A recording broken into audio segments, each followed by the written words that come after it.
민수기 강의 33탄 제목은 아론의 쌍난 지팡이. 민수기 17장 1절에서 13절까지가 본문입니다. 민수기 17장 1절에서 13절. 우리 합독은 8절, 9절, 10절 이렇게 세 절만 합독하도록 하겠습니다. 시작. 이튿날 모세가 증거의 장막에 들어가 본즉 레위 집을 위하여 낸 아론의 지팡이에 움이 돋고 순이 나고 꽃이 피어서 살구 열매가 열렸더라. 모세가 그 지팡이 전부를 여호와 앞에서 이스라엘 모든 자손에게로 가져오매 그들이 보고 각자 자기 지팡이를 집어 들었더라. 여호와께서 또 모세에게 이르시되 아론의 지팡이는 증거궤 앞으로 도로 가져다가 거기 간직하여 반역자에 대한 표징이 되게 하여 그들로 내게 대한 원망을 그치고 죽지 않게 할지니라. 아멘. 네, 우리 지난주는 이제 재직회 하느라고 못했고요. 그 지난주까지 민수기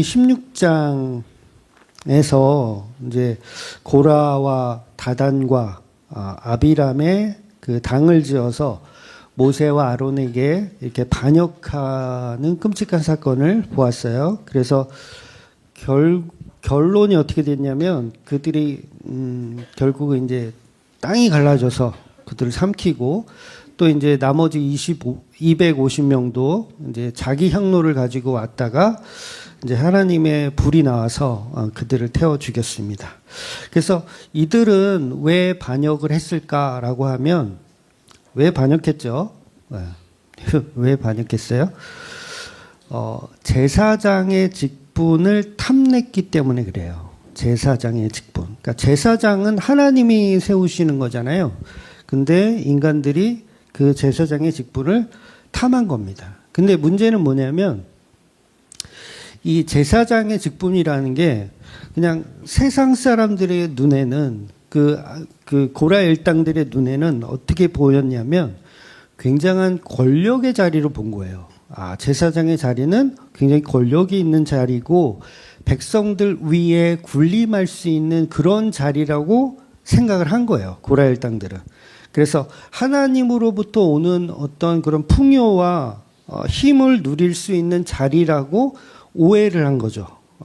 만약에 그 자리가 정말 예수님처럼 죽어야 하는 자리라면 탐을 냈겠어요? 네, 탐을 절대 안 냈어요. 근데 이들은 그 종교적인 마음이 있기 때문에 아론이 갖고 있는 그 자리, 모세가 갖고 있는 자리는 굉장히 좋은 자리고 하나님으로부터 힘과 권력을 얻을 수 있는 자리라고 생각하기 때문에 그 자리를 탐을 낸 겁니다. 여러분, 우리 교회들을 보면 자리 싸움이 굉장히 치열해요. 우리 교회는 그게 좀 덜한데, 제가 볼 때는 덜한데, 속마음은 아니겠죠. 제가 보기엔 좀 덜한데, 다른 교회 같은 경우는 막 집사가 권사 되려고 막 길을 써요. 네. 길을 써. 그 다음에 안수 집사는 장로 한번 받아와야지 하고 길을 쓰고. 그럼 목사들은요, 노회장 한번 하려고 길을 쓰는 거 아세요? 네, 노회장 한번 하려고. 그리고 노회장들은 또 총회장 한번 하려고 길을 씁니다. 그리고 총회장이 되잖아요. 그럼 그 총회장에서 이렇게 안 나가려고 막 대표회장이라는 걸 또 만들어서 대표회장을 여전히 하고 있고. 그러니까 왜 그 직분을 이렇게 탐을 낼까요?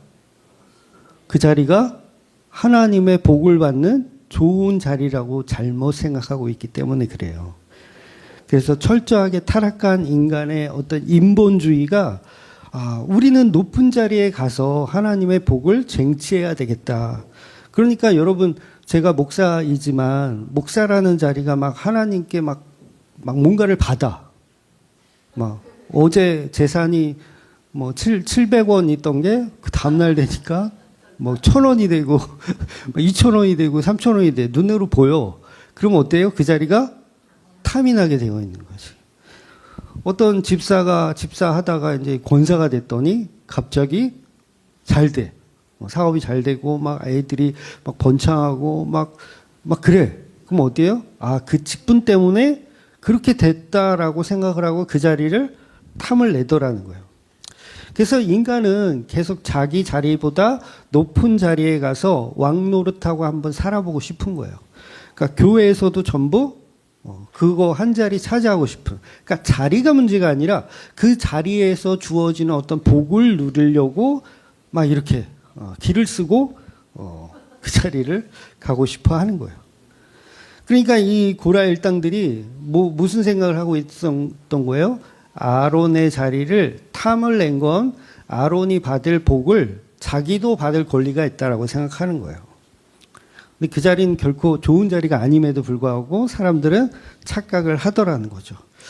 그래서 그들은 어떻게 되냐면 결국 땅이 갈라져서 스월이라고 하는 지옥으로 빠져 들어가는 거예요.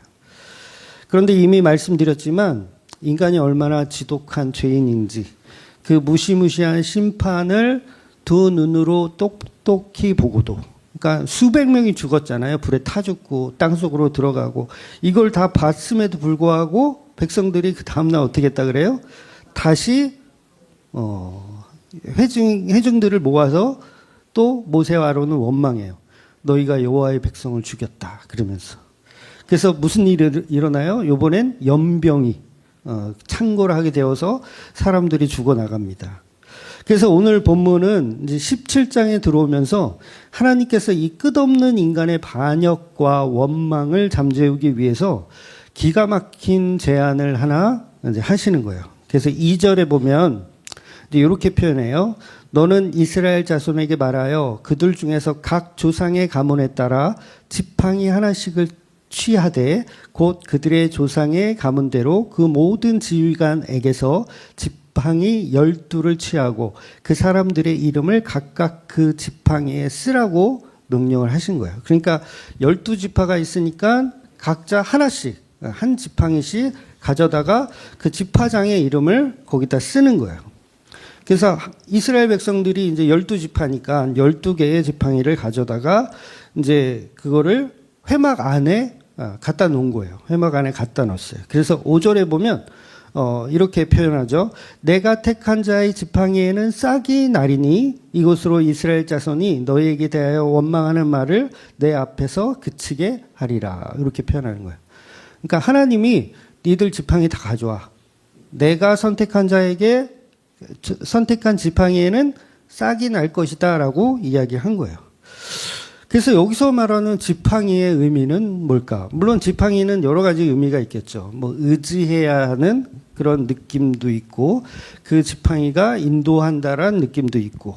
그런데 물론 모세의 지팡이는 그런 느낌이 강하거든요. 그런데 아론의 지팡이는 좀 그런 리더자의 지팡이라기보다는 죽은 막대기의 느낌이 더 강한 거예요.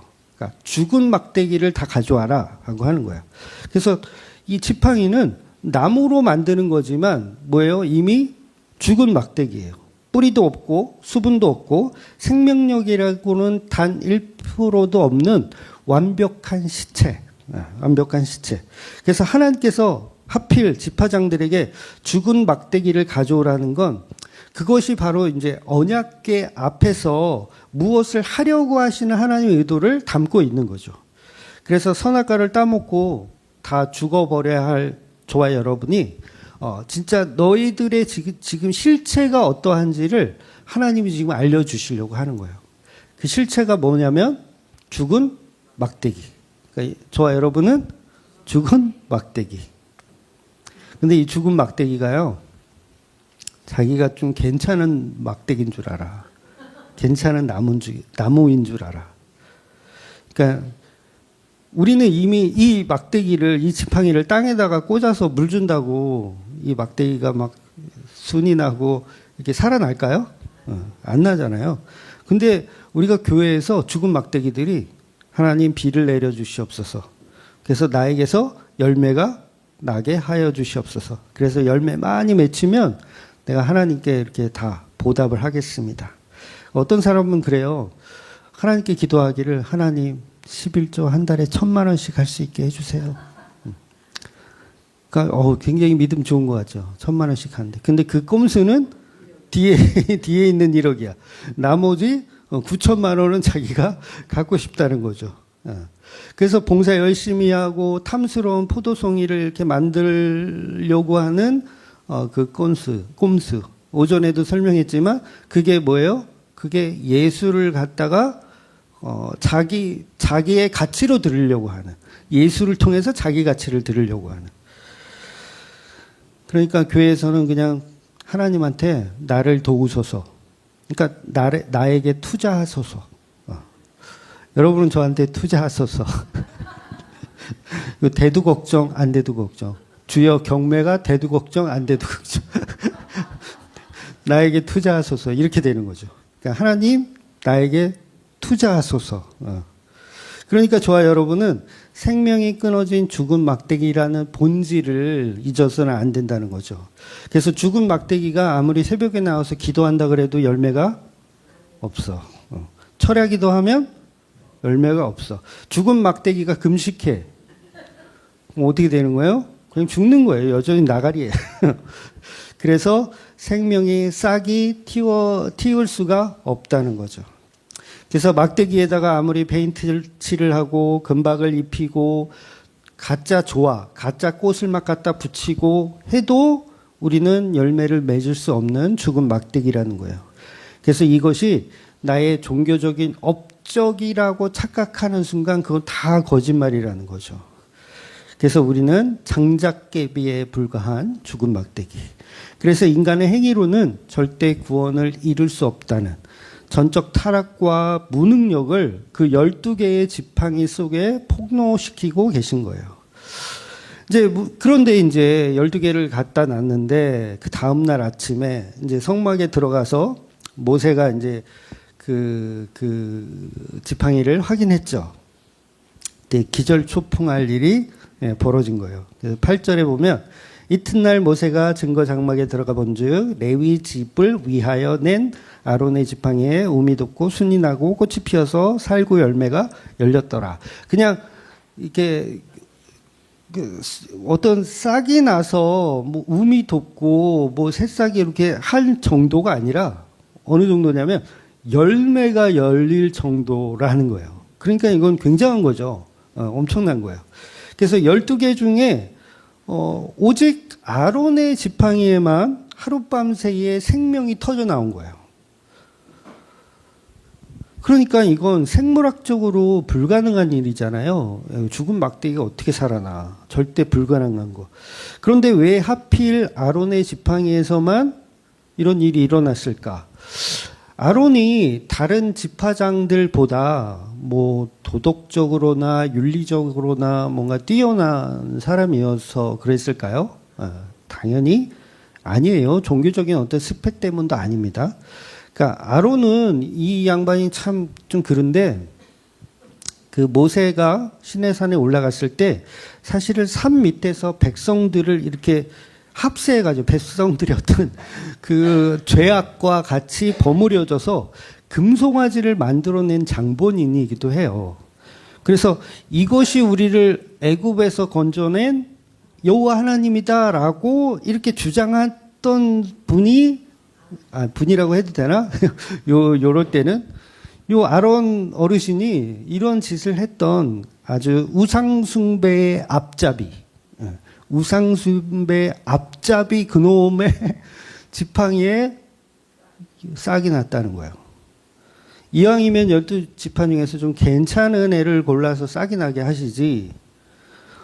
이 아론이란 인간은 말 그대로 오전에 그 요한계시록에 따르면 짐승의 표를 이마에 붙이고 있는 사람이란 말이에요. 오른손에 666을 갖고 있는 사람. 그런 아론의 지팡이에 싹이 났다는 거죠. 그러니까 고라 일당들과 비교해 봤을 때 아론이 좀 괜찮은 사람이 아니라는 거예요. 그러니까 고놈이라는 거예요. 그러니 아론의 지팡이 역시 불쏘시개로 써도 모자른 그냥 죽어마땅한 죽은 막대기가 맞는데 그런데 왜 하나님은 아론의 지팡이에서 싹이 나게 하셨을까? 이건 아론의 어떤 인간적인 훌륭함도 그 종교적인 어떤 믿음도 아니라는 거예요. 그냥 무가치한 인간에게 은혜를 덮으시는 어떤 생명은 그 상대를 가리지 않는다. 이게 오히려 정확한 표현이겠죠. 은혜는 상대를 가리지 않는다. 그래서 아론이라는 사람이 훌륭해서가 아니라 아론이라는 그 인물을 통해서 예수 그리스도를 예표하고 있기 때문에 거기서 싹이 나는 거예요. 그러니까 아론이 훌륭한 게 아닙니다.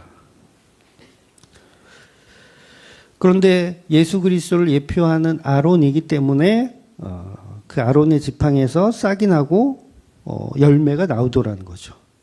그래서 지난번 말씀과 연결해서 보면 지난번 말씀에서 정말 아론이 멋진 모습이 하나 있었잖아요. 뭐냐면 연병으로 창궐한 그때에 동생 모세가 형한테 명령을 하는 거죠. 아론에게 향로를 들고 저 전염병 가운데로 뛰어들어가라. 모세가 감히 건방지게 형한테 지금 이분들 나이가요 다 80이 넘었잖아요. 모세 80에 거기 그 출애굽을 시작하는 거니까 그러면 아론은 나이가 더 많아. 모세보다 더 많아. 그럼 노인네라고요. 80 중반쯤 된 노인네가 뛰는 거예요. 뛰는 거. 향로를 들고 뛰는 거예요. 얼마나 귀여워요. 귀엽지 않아요? 귀여운데. 그러니까 그 모습이 예수 그리스도를 예표하고 있다는 거죠. 자기가 뛰어 들어가면 거기 다 연병으로 죽어나가는 그 판에 자기도 병에 걸릴 수 있음에도 불구하고 모세의 말씀을 듣고 동생 모세의 말씀을 듣고 뛰어 들어가는, 그러니까 마치 예수님이 하나님의 말씀을 듣고 뛰어 들어가는 그 모습이라는 거죠. 그래서 아론이 예수 그리스도를 예표했기 때문에 당연히 이 지팡이에서 싹이 나야 할 지팡이는 예수님의 지팡이, 즉 아론의 지팡이에서 싹이 나야 한다는 거예요. 그래서 아론이 무엇을 잘한 게 없어요. 예수님을 예표한 것 말고는 없습니다. 그래서 그 나무는 보잘것없는데 어느 날 갑자기 지팡이에서 싹이 나는 거. 어떤 시인의 시가 있어요. 제목이 뭐냐면 나르시시즘의 도토리. 누구의 시게요? 네. 오이씨, 다 알아. 시집을 내지도 않았는데 다 알아. 그 시에 보면 이렇게 써져 있어요. 그러니까 도토리는 거대한 상수리 나무에 달려 있다가, 상수리 나무 얼마나 크고 웅장해요. 그 웅장한 그 꼭대기에 도토리가 탁 이 기지개를 딱 피고 있어. 근데 자기가 되게 잘나는 줄 알죠. 되게 높은 곳에 있으니까. 다른 나무들은 다 자기 밑이야. 그래서 내가 되게 대단한 줄 알아. 근데 어느 날 바람이 휘 불어서 도토리가 그 상수리 나무에서 뚝 떨어졌더니 뭐가 돼요? 도토리 신세가 됐죠. 도토리 신세. 그래서 저주받아 말라 비뚤어진 지팡이의 모습이 사실은 저와 여러분의 모습인데, 그 막대기 속에 생명이 들어오니까 꽃이 피고 싹이 나더라는 거예요. 아니, 싹이 나고 꽃이 피고 열매가 맺더라는 거예요. 그러니 골고다 언덕에서 나무에 매달려 온몸에 피와 몸을 다 쏟으시고 저주받은 그 십자가라는 그 나무, 그거는 생명이 없는 죽은 나무였는데 그 죽은 나무에서 생명이 자라나는 거예요. 그러니까 오늘 본문도 십자가 이야기를 하고 있다는 거죠. 지팡이 이야기가 아니라 십자가 이야기. 오늘 오전에서도 막 낫을 들고 네, 발음 연습을 했어요. 낫을 들고 막 이렇게 수학을 하는데 이것 역시 십자가 이야기를 하더라는 거죠. 그래서 두 가지 수학이 있었죠. 앞에 수학은 곡식을 수확하는, 인자이신 예수님이 성도를 수확하는 거. 그리고 두 번째 수학은 뭐냐면 천사가 포도를 수확하는데 그 내용이 뭐예요? 그 포도를 수확해서 저주의 틀에 집어넣는 거. 그래서 피가 나오는 거. 그러니까 이 두 번째 수확은 성도가 예수를 수확하는 거예요. 그러니까 성도가 예수를 수확해서 그 피를 하나님께 올려드렸더니 하나님이 그걸 제물로 받으신다는 이야기죠. 그래서 예수님은 우리 사람을 제물로 받으시는 거고 우리는 예수님을 제물로 드리는 그런 개념인 거예요. 그러니까 전부 무슨 얘기한다? 십자가 이야기하는 거예요. 이렇게 짜 맞히기도 힘들지가 않아요. 근데 오히려 이 성경을 가지고 십자가 얘기 아닌 얘기로 풀어내는 게 사실 저는 더 어려워요. 본문을 가지고 이 지팡이 이야기를 십자가로 연결 안 하고 어떤 교훈을 끌어낼까 이러면 저는 더 어렵더라고요. 네. 그러니까 성경은 다 십자가 이야기하는 거예요. 왜? 그게 복음의 본질이기 때문에 그렇습니다. 그래서 세상은 그 십자가를 보며 무능력하다, 죽은 막대기다, 조롱하고 비웃지만 결국 그 십자가라는 그 죽은 막대기가 생명을 낳는 일을 하는 거예요. 그래서 사탄의 머리가 십자가에서 깨지는 거잖아요. 죽었는 줄 알았더니 살아나는 거. 그래서 영원한 생명이 아론의 지팡이에서 싹이 나더라는 거예요. 그래서 아론의 지팡이 오늘 본문에 보면 살구 열매라는 과일로 표현되어져 있는데 이건 정확한 해석은 아니에요. 살구 우리나라 살구 그걸 생각하시면 안 되고 뭐 아몬드라고 해석하는 것도 있어요. 아몬드. 그러니까 정확하게 무슨 열매인지는 모르겠지만 중요한 건 겨울이 지나고 이렇게 제일 먼저 꽃이 피는 어떤 그런 열매를 상징한대요. 이 살구라는 이 표현 자체가. 그래서 십자가라는 철저한 죽음을 통해서 잉태되어지는 생명을 예수님이 이제 피워내는. 그래서 열매는 누가 만든다 그랬어요? 예수님이 만들어내시는 거예요. 그래서 부활의 생명이 저와 여러분을 통해서 예수님이 선포하시고 만들어내시는. 그래서 귀가 열린 성도들은 여기서 이제 복음의 은혜를 발견하게 되는 거죠. 그러니까 기독교는 내 힘으로 싹을 틔우고 꽃을 피우고 열매를 맺는 게 아니라 그냥 예수님이 개입하시면 싹이 나고 꽃이 피고 열매가 나더라는 거예요. 그래서 나는 싹을 틔울 수 없는 죽은 막대기임에도 불구하고 나는 선악과를 삼킨 죄악임에도 불구하고 내 안에 십자가라는 생명이 뚫고 들어와서 그리스도의 생명으로 인해서 내가 열매를 맺습니다. 이렇게 보는 거죠. 그래서 그렇게 된 사람들을 요한계시록에선 14만 4천이다 이렇게 표현을 하는 거예요. 그래서 하나님은 이 싹난 지팡이를 이제 싹이 났어요. 이제 어떻게 하라고 하시냐면 10절에 보면 여호와께서 또 모세에게 이르시되 아론의 지팡이는 진거계 앞으로 도로 가져다가 거기 간직하고 반역한 자에 대한 표징이 되게 하라. 그들로 내게 대한 원망을 그치고 죽지 않게 할지니라. 그러니까 생명을 싹 틔워놓고 이거를 언약궤 안에다가 놓는 거죠. 언약궤 안에 놓으래.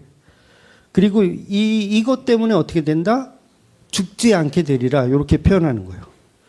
그래서 아론의 싹난 지팡이는 그 언약궤 안에 영원히 보관하게끔 되어 있어요. 그래서 언약궤에는 이 아론의 싹난 지팡이 말고도 두 가지가 더 있죠. 그러니까 그 십계명의 두 돌판이 들어 있어요. 원래 십계명의 두 돌판은 원래 처음 원조 십계명은 깨졌어요. 모세가 깨버렸죠. 그리고 요건 두 번째 받은 십계명 돌판이에요. 요걸 이제 언약궤 안에 집어넣는 거예요. 거기에는 십계명이라고 하는 율법이 있는데 이거를 이스라엘 백성들은 못 지켰어요. 처음 1계명부터 2계명 뭐 다 못 지켰어요. 그래서 율법을 어긴 그 죄악을 고발하는 내용이 언약궤 안에 있고, 그 다음에 두 번째는 이제 만나 항아리가 들어있죠. 이 만나 항아리도 뭐냐면 고기 달라고 원망했던 이스라엘 백성들 참해 달라고, 오늘 점심 참 특이했어요. 만두도 있고 참외도 있고 뭐 김치볶음도 있고, 그러니까 이렇게 다양하게 먹다가 못 먹은 불평이 불평이 뭐예요? 그것을 고발하는 내용이 만나 항아리라는 거예요. 그래서 하나님의 공급을 멸시하던 그 죄가 언약궤 속에 들어가는 거죠. 그리고 지금 우리가 읽고 있는 마지막 권력의 눈이 멀어서, 그러니까 아론의 그 자리를 탐하고 싶었던, 제사장이라는 그 엄청난 권위를 갖고 싶었던 인간의 죄악이 그 지팡이로 표현되어져서 언약궤 안에 들어가는 거예요. 그래서 언약궤 안에는 이렇게 인간이 갖고 있는 가장 추악한 지독한 반역의 증거물들이 들어 있습니다. 그래서 이거를 열어보는 순간 뭐가 있어요? 우리의 죄악이 가득한 거예요. 그래서 이게 열려서 고발되어지면 이게 막이거든요. 이게 열려서 고발되어지면 이게 사단이 하는 일이에요. 이걸 자꾸 들춰내서 고발하려고 하는 게 사단의 일. 그런데 예수님이 십자가를 통해서 그 사단의 일을 멸하는 것이기 때문에 예수님은 뚜껑을 덮으시는 거예요. 사단은 계속 뚜껑을 열어서 자꾸 죄를 까발려. 그래서 교회 오면 계속 죄를 까발리죠. 저도 이제 죄를 까발리죠. 죄를 까발려. 그러니까 저도 사탄이에요. 이런 죄인 새끼들. 그래서 그 죄를 갚으려면 어떻게 돼? 여러분의 노력과 수고와 돈이 필요하다. 이렇게 하죠. 근데 예수님은 뚜껑을 자꾸 덮으려고 하시는 거예요. 들추지 마라. 들추지 마. 들춰봐야 해결이 된다, 안 된다? 네, 안 돼. 그래서 율법의 잣대로는 우리를 어떻게 할 수가 없다는 거. 십자가의 은혜가 그 모든 죄를 덮는다라는 걸 보여주기 위해서 그 안에 담는 거예요. 언약궤 안에 우리의 죄성을. 그래서 하나님이 그 언약궤 위에 뭘 설계하라고 하시냐면 속죄소를 만들라고 하세요. 속죄소는 뭐냐면 시은 자라고 하는 뚜껑이에요. 뚜껑을 언약궤에 덮어라. 그리고 대제사장이 짐승의 피를 가져다가 그 뚜껑 위에 피를 붓는 거예요. 뿌리는 거예요. 그러니까 뭐 위에 뿌리는 거예요? 죄악 위에 피를 뿌리는 거예요. 인간의 반역하고 싶었던 그 마음, 원망하고 싶은 마음, 떡 주세요, 고기 주세요, 이런 마음, 종교적 어떤 쓰레기적인 마음들이 그 법궤 안에 다 들어있어요. 하나님, 나는 예수를 믿는데 왜 행복하지 않죠?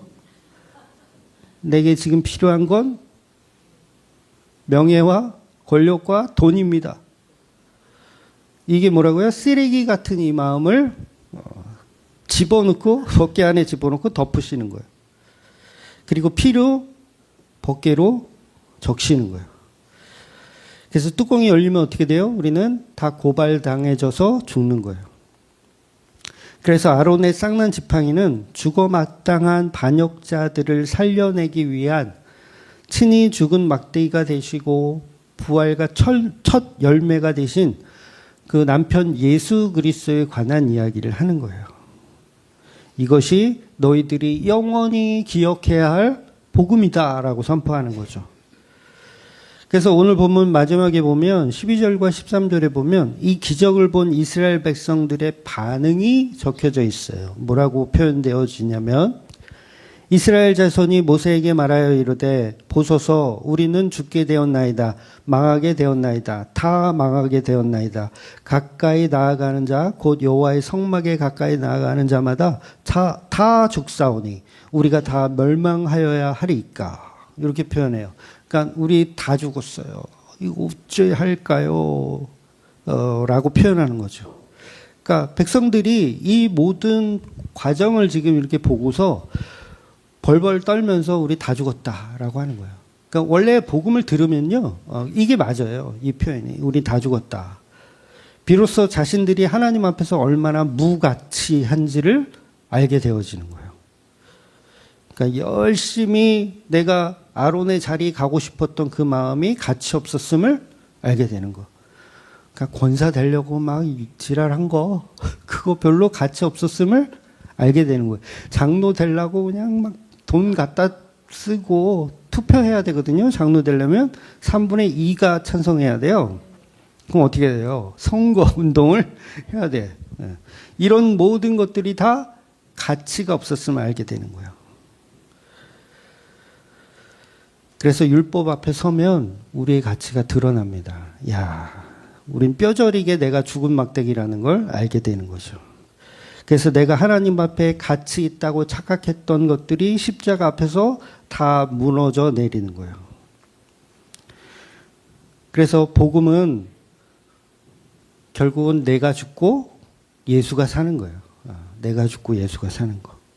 그래서 백성들은 우리가 다 멸망하여야 하리까라고 절망 속에 소리치고 있어요.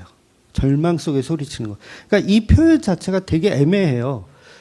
여전히 원망하는 것 같기도 하고 아니면 회개하는 것 같기도 하고 이렇게 애매해요. 그런데 중요한 건 백성들이 회개하거나 아니면 여전히 또 죄를 짓거나 그런 거는 아무 소용이 없어요. 그러니까 여러분 중에서도 되게 회개가 잘 된 사람처럼 보이는 사람 있죠. 교회 가지고 막 나의 죄를 막 회개한 것 같아. 근데 어떤 사람은 별로 내가 뭐 회개할 것도 없는데 이런 사람도 있어요. 근데 사실은 아무 소용이 없어요. 그게 구원을 결정지어 주는 것은 아니에요. 결정은 누가 지어주냐면 예수님이 지어주는 거예요.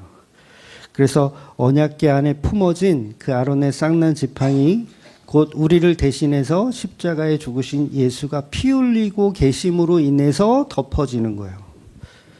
그래서 죄악인 줄 알았더니 그 죄악에서 생명이 나오는 거.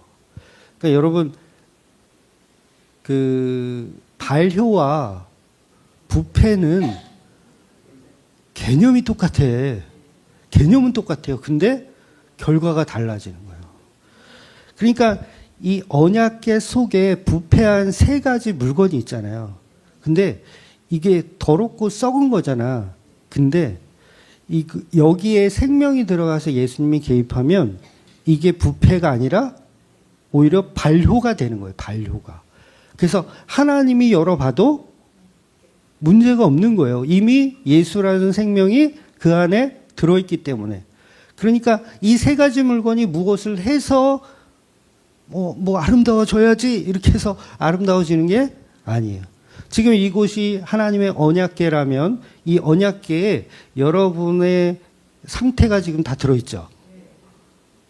뭐 이렇게 어떤 상태냐면 막 십계명을 어기는 상태에 있는 분이 있고 막 아론의 쌍난 지팡이처럼 자기의 막 권력을 막 주장하는 인간이 있고 그다음에 만나 항아리처럼 계속 불평. 막 교회 오면 처음부터 끝까지 다 불평. 야, 이 시장. 그러면서 계속 불평불만. 그런데 이 모든 사람들이 어디에 지금 있어요?